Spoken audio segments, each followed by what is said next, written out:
Welcome to MATCHplay, where every episode starts with a spark and ends with insight that can only come from personal experience at the highest level. Let's tee up some good conversation.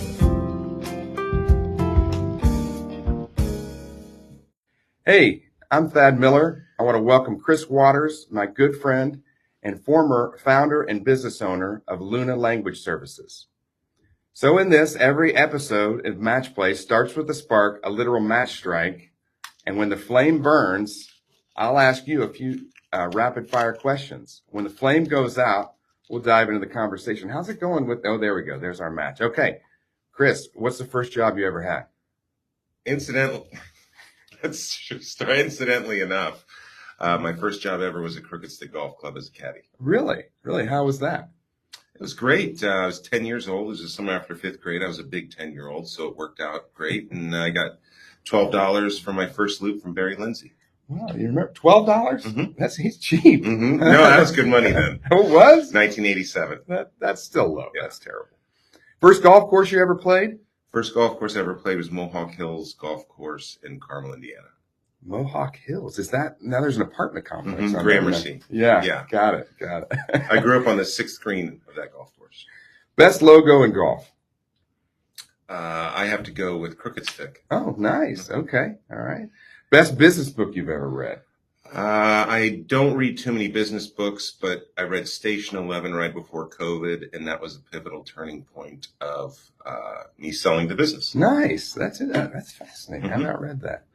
All right. Who's your favorite partner in cards? Other than you, yeah. Of course, which is our first, I would say Jeff Greenberg, my member partner, Chris. Perfect. Okay. I'll let Jeff know that. So great. So today's guest is Chris Waters, who with his wife, they founded, own, and ran Luna Language Services, a company that provided 24/7 language support in more than 200 spoken languages and sign language. So tell me a little bit about the business. I'm just so fascinated by this, the concept and what you did.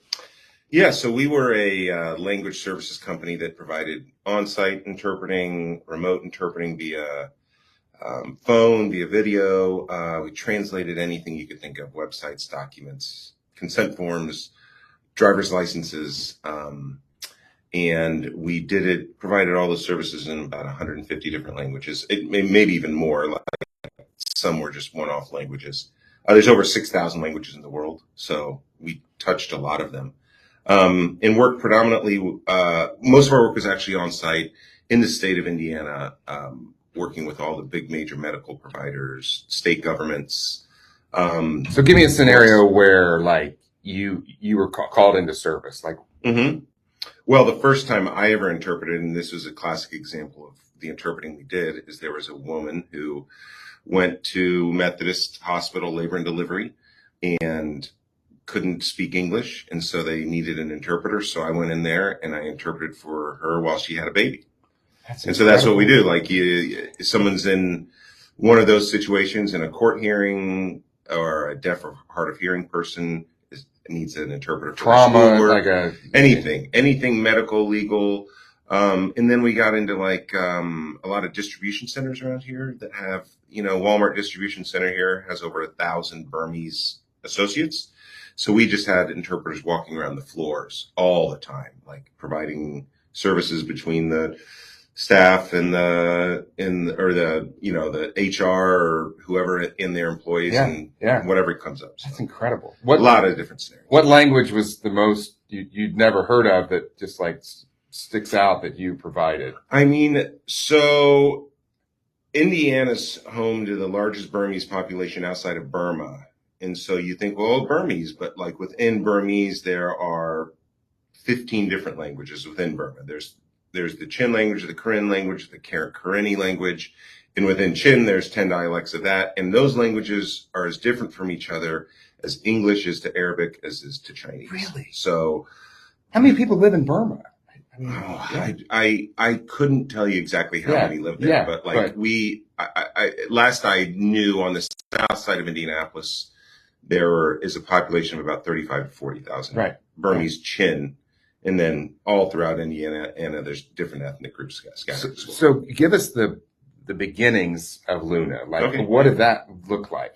Well, after college, I was a Peace Corps volunteer in the Dominican Republic, and I learned Spanish there. And so I came home, actually 25 years ago yesterday. I got out of the Peace Corps. It was my day. I was looking just for a job to keep my Spanish up. Mm-hmm. And so I worked the lunch shift at Don Pablo's. Yeah. To keep my There Spanish up. And I met a guy through just calling, networking, trying to find something to do, who was hiring freelance Spanish interpreters. So I met him at Hardee's at 116th on Allisonville mm-hmm, Road. Mm-hmm. And he's like, hey, do you want to interpret sometime? And I was like, sure. And so he called me later that day. And like I said earlier, asked me if I wanted to go to Methodist Labor and Delivery for a baby being born. And I went and I spent the night in the hospital, and I came out the next morning, and I just couldn't believe how amazing experience that was. I saw a baby being born. I made almost as much money that night as I made in a month of salary as a Peace Corps volunteer. And way more than when you were a caddy. Right. $12 for 4 hours. Right. I mean, that's like $3. Well, by the end of my 12-year caddy career, I was doing okay. Doing a little better than that. Okay. But it was such an intense moment for me, and I just loved doing it. So for 4 or 5 months, I interpreted anytime he would call, 70, 80 hours a week. And eventually he got busy enough that I started kind of helping him run things, and then kind of started my own business off from that. It was originally Indianapolis Interpreters. And then in 2014-15, I think we transitioned to Luna Language Services. Wow. And you grew it to what? I mean, at your peak, how many people? I mean, you were independent contractors. I mean, how many people did you have here in Indianapolis? So when we sold in March of 2023, we had about 65 full-time employees, probably 50 of them which were administrative, and then 15 were full-time linguists for us, really high-level interpreters. And then we probably used 1,000 independent contractors throughout the year. Around the world. Mostly in Indiana, but we had work. We had work throughout the country and throughout the world that we used people for. That's amazing. Mm-hmm. So, what was your main role? I mean, other than running the company, were you looking for new business to bring in and connections, or basically just managing the people? Yeah, I mean, like anybody who started their business, at one point or another, you wear every single hat that business absolutely does. Yeah, so, I think that's our listeners would have right. So I was interpreting the first 4 or 5 years, and then I answered the phone 24 hours a day for 9 straight years. I never slept more than 2 or 3 hours probably. And by the end, I was the CEO, and Marina, my wife, was the president. And we both we were both involved in managing the company. We were both involved in business development to some extent. It was really great. I ran the finances of the company. Marina is a lawyer, so she ran a lot of the contracts, a lot of them. She was very good at marketing and creative writing. And so and I was more operations and finance. And obviously you didn't know all the languages. So, I mean, even just interviewing people to be translators, you had to pull people in that work with you you were speaking the languages all different. Right. It was like Pentecost. Well, Marina, it was a lot of speaking and no holding of snakes, but no. The first woman we hired was a woman here named Paw, who is one of the most incredible human beings I've ever met in my entire life. And she was very instrumental in our recruitment process.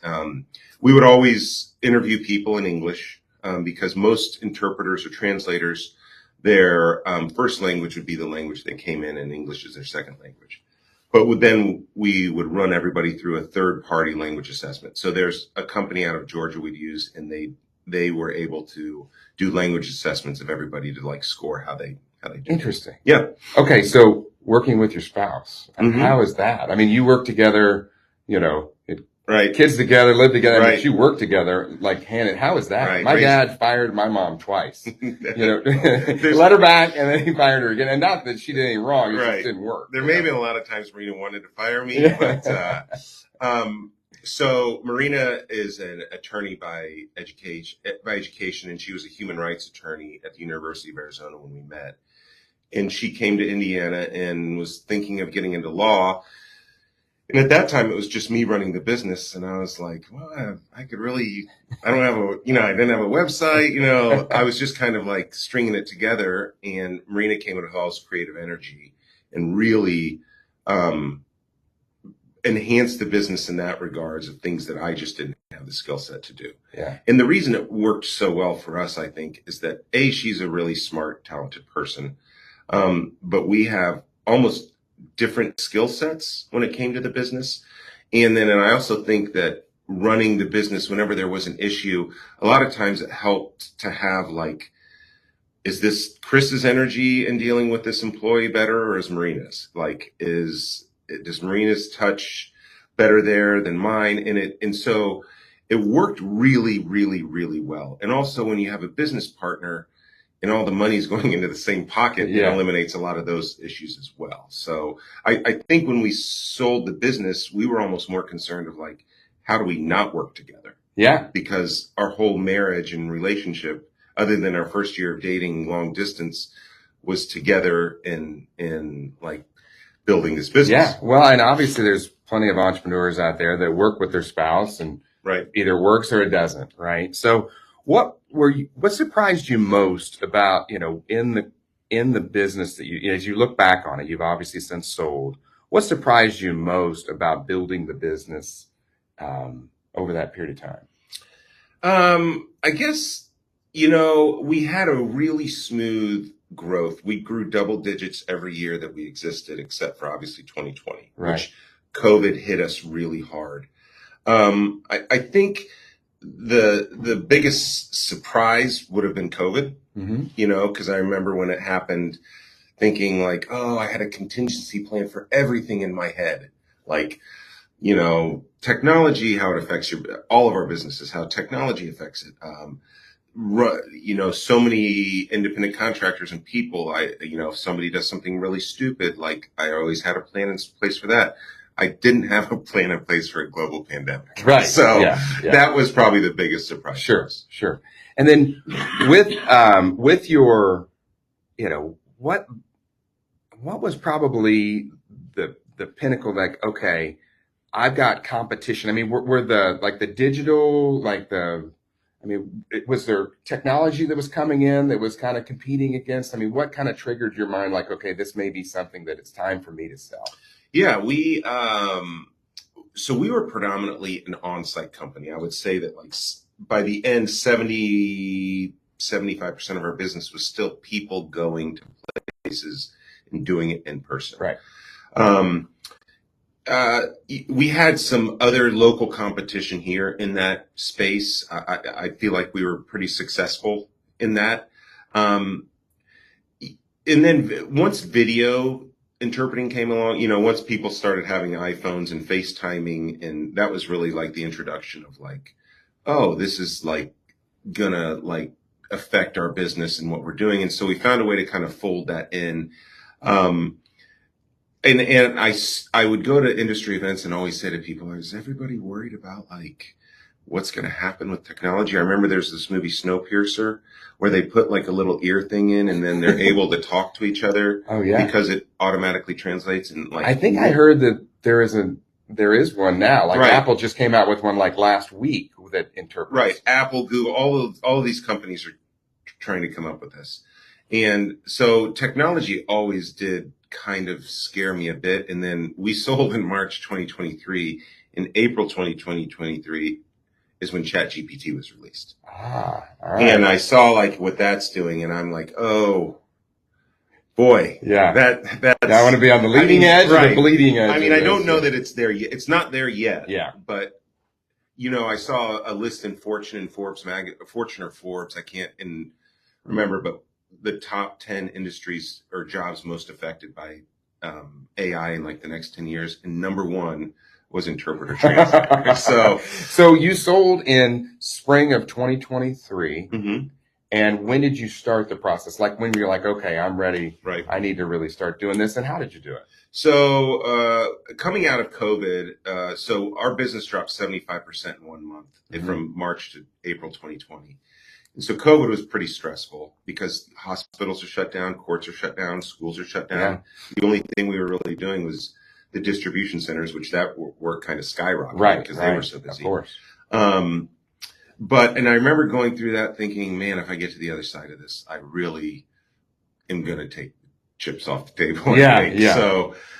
So once a couple years out, we were bigger than we were pre-COVID. And I would go to industry events, and out of the blue, one of the guys from there sent me an offer, and I was like, oh my gosh, this is like a real thing. And Marina and I were both kind of getting to the point where I don't know that we were putting into the business what it deserved to be put into anymore. And also we'd gotten to the size where I wasn't sure there was a lot of value in it, and I wasn't sure I wanted to be the person to keep leading it. Yeah.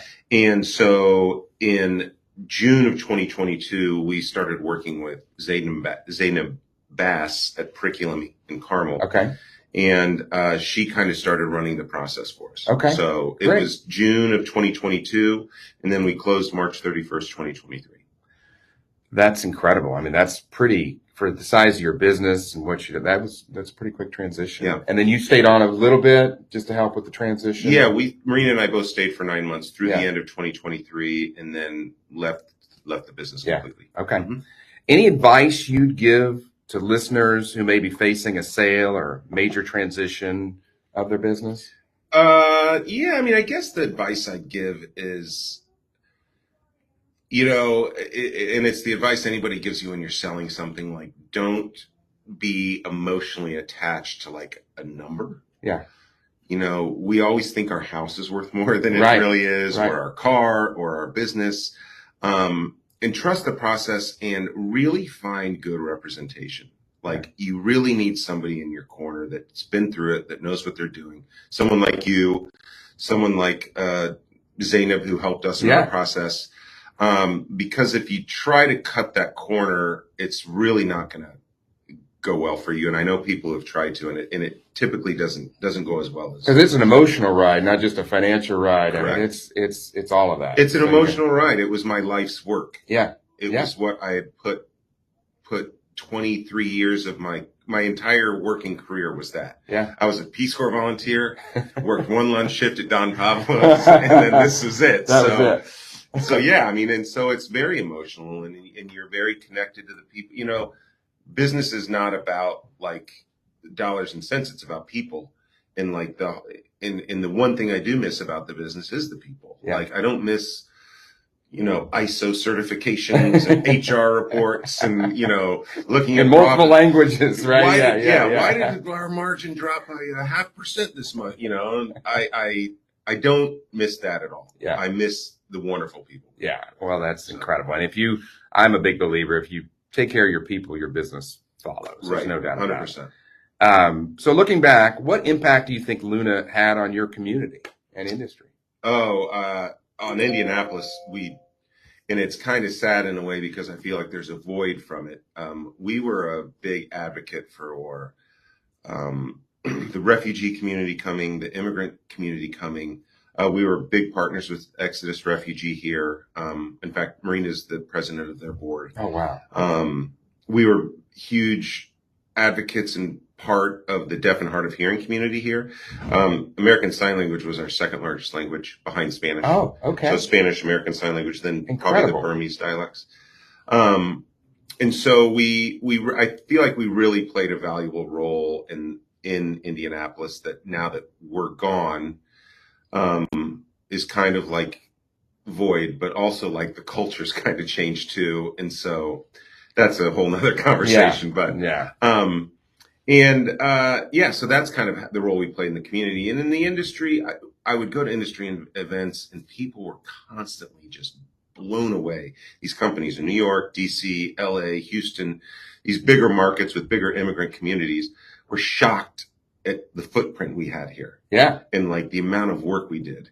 So at the end, we were doing maybe 500 on-site interpreting appointments in a day, all throughout the state, schools, hospitals, courts.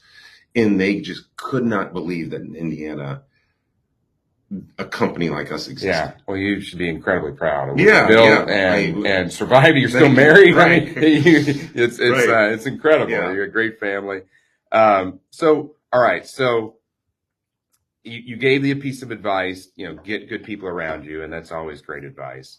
And on the lighter side, what's been something you've been working on in your golf game lately? Can you give me a golf tip that you've been working on? Like when you stand up over the shot or a putt, what's one of your swing thoughts? Or do you even have it? You just get up and hit it? Yeah. Thad, you've seen enough of my golf swings to probably not take golf tips from me. It's for the listener. But my biggest golf tip every time, and it's the only one I can reliably give, because I can't look at someone's golf swing and like figure anything out. I'm like, that looks fine. I don't know why it didn't go anywhere. But like whenever you're putting, you're just holding a baby bird. Baby bird. You're holding a baby bird. Yeah. And you can't crush the baby bird. Right. But you also can't let the baby bird escape. So just hold the baby bird. Hold the baby bird, maybe make a baby bird. Yeah. Exactly. Or a big bird. Or a 12-footer for bogey. Right. Exactly. A pulley. All right. So thank you, Chris. It's great to have you. And thanks to everybody for tuning in to Match Play. I appreciate it. And we will see everybody next round.